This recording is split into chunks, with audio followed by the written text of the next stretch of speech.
আসসালামু আলাইকুম এভরিওয়ান।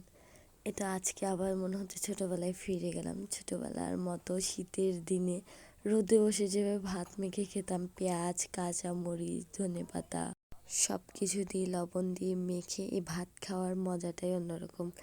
শীতের সময় উঠানে পাটি বিছিয়ে সবাই মিলে খাওয়ার আসলে কিছু কিছু জিনিস আসলে অনেক সুন্দর, স্মৃতিগুলো রয়ে যায় যেগুলো মনে পড়লে খুব আফসোস হয়, মনে হয় আবার যদি ছোটোবেলায় ফিরে যেতে পারতাম। এদিকে সবগুলো বসে আছে কখন খাবে কখন খাবে। আমি আর আপু খাচ্ছিলাম, যারাকে বলছিলাম খাও, ও তো ঝাল হবে বলে খাচ্ছিল না। প্রথমে একটু খাওয়ার পরে ওর খুবই ভালো লেগেছিল। অতিরিক্ত ঝাল দিইনি, কারণ আমি অতটা ঝাল খেতে পারি না। আপু এক্সট্রা কাঁচামরিচ নিয়ে নিয়েছিল যাতে ঝাল ঝাল করে খেতে পারে।